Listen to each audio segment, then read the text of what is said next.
Hi, welcome back. Or if you're just joining, my name is Maya, and welcome to my channel, Cranleyplace, where I'm focused on Hermès scarf style, knot tutorials, and more. Today's video is about one of the scarves I mentioned earlier this year in my video series on Hermès' Spring-Summer 2023 collection. This is a 90cm silk twill scarf called Costume de Fête by Jan Bajtlik. I'll give some background and context for the theme and share thoughts on styling the colorway I chose in the duty-free shop during my last European business trip. Let's get started.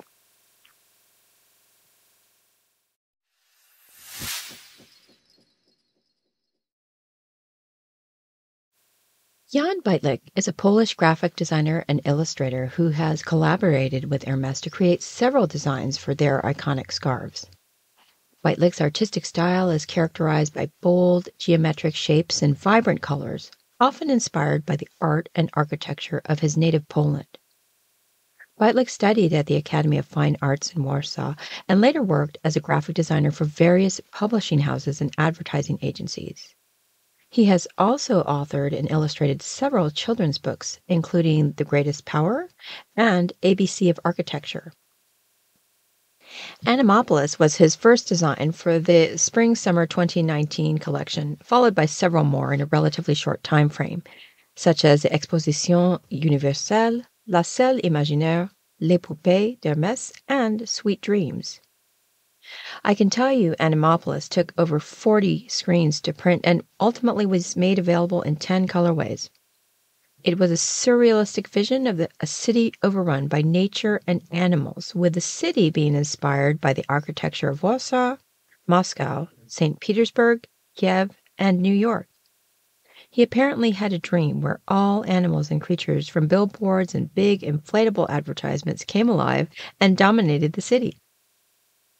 This artist also usually finds some way to work in his corgi named Kluska, which in the Animopolis design appeared 18 times. By the way, the word Kluska in Polish apparently translates roughly to dumpling.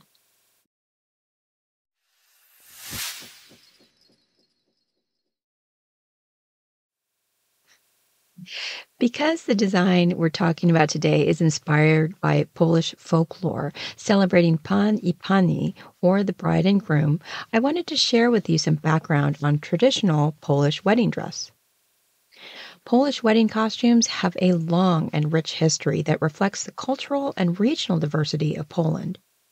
The style and design of the costumes have evolved over time and are influenced by various factors such as geography, religion, social class, and historic events.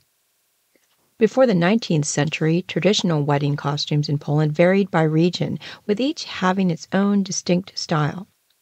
For example, in the northern region of Mazovia, and pardon any mispronunciations here, women wore long dresses with embroidered bodices and colorful aprons, while men wore long coats with wide sleeves and fur hats. In one of the southern regions, whose name I'm not going to pronounce, women wore white blouses with colorful skirts and floral headbands, while the men wore black jackets with wide trousers and sheepskin hats.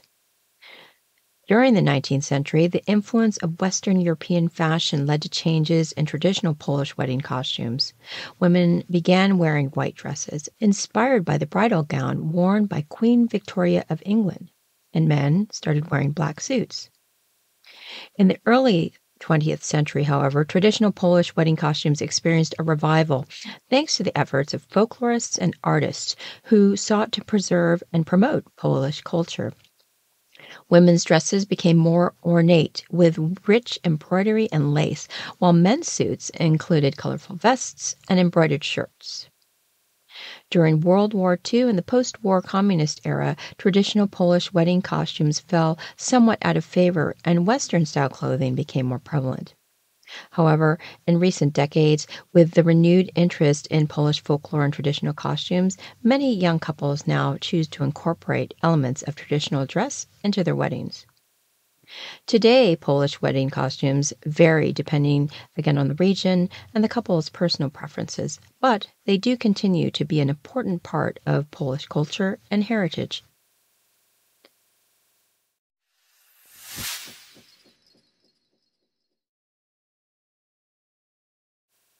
Let's take a closer look at this scarf, which pays homage to those traditions of elaborate and colorful embroidery and decoration. If you saw my episode on future Grail prediction for Spring-Summer 2023, you'll know that this was among them. I'll put a link in the upper corner here if you missed it. This scarf wasn't necessarily on my wish list, though, until I saw this colorway online. At the time, it wasn't available on the U.S. website, my luck, of course, but I kept a photo of it on my phone just in case, especially since I knew I had an international trip coming up. There's always a chance to get lucky in the duty-free. And get lucky I did. On my return trip, I spotted this in the case, and I was hooked. Now, this colorway is officially called Vert-de-Gris, white, and Multicolore. Vert-de-Gris in French literally means green of gray, but more generally, it describes a grayish, greenish, bluish deposit that forms on copper, brass, or bronze surfaces. And by the way, it is also poison. But as far as the color, it is very nuanced and elegant. The white is obvious, and of course, multicolor is pretty much code for this scarf will go with anything in my book. It is stunning in person. And again, I do realize that some may find it too busy, but ultimately that variation is going to offer a lot of possibilities based on how the scarf is folded and tied. If I can wear a scarf with anything or nearly anything in my wardrobe, that brings down the cost per wear of these scarves to mere pennies over the years. Anyways, to consider the pairing possibilities, let's first take a look at the colors we see in the scarf. Aside from the obvious Vert-de-Gris, that's grayish green, we can see both lighter and darker greens, yellows ranging from pale yellow to mustardy tones, blues of all kinds, reds, oranges, browns, cream, grays, black, and white. Easy pairings with any of these colors, obviously, as well as their color complementary opposites on the wheel. Now, just about the only color I didn't name is purple, but I would bet money that this is going to look lovely with purple hues, given that yellow is its complementary opposite on the color wheel. That, plus the fact that red and blue are adjacent to purple on the color wheel, and the scarf has both those tones. So, let's take a look at some examples.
So there you have it, my thoughts on this beauty from the Spring-Summer 2023 Scarf Collection by Hermès.